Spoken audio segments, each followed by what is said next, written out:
The balloons feel like they have a little bit more of a texture feel. Let's see how they blow up. Wow.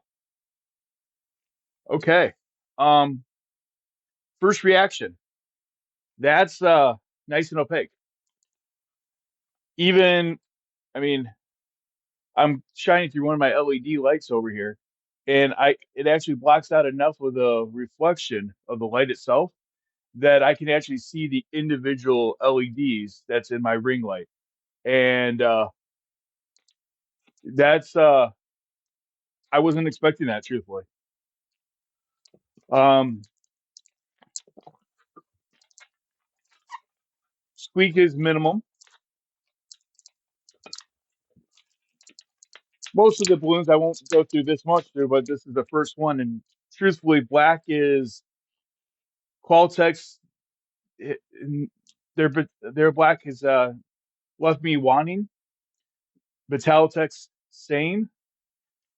Um, I do a lot of superheroes and comic book characters, and I did like Qualtex black one that they introduced a few years ago. That was kind of a it wasn't a metallic, but it was definitely had more of a satiny look to it. It had more of a leathery look, but ear twist is nice.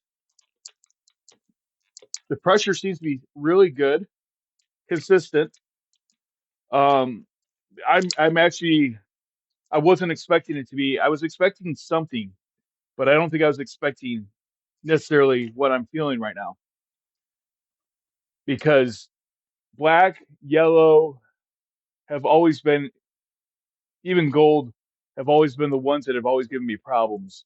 And if this is what I can expect from the rest of them, I'm let's see how they tear. I'm pretty impressed so far. Um, just do a quick standard dog. Um, I'm having a noise canceling headset on, so usually you can't hear much of the squeaking to begin with. But these, I'm not feeling any imperfections. Again, it's just one balloon out of a bag of 100.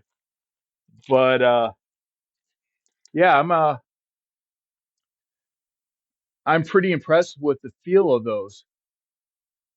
Yeah. Oh, you can see the ring light reflection on the balloon. Woo! Um, yeah, I had to say that's actually better than I was expecting from a black. Which really gets me excited about the rest of these colors now. So that's black.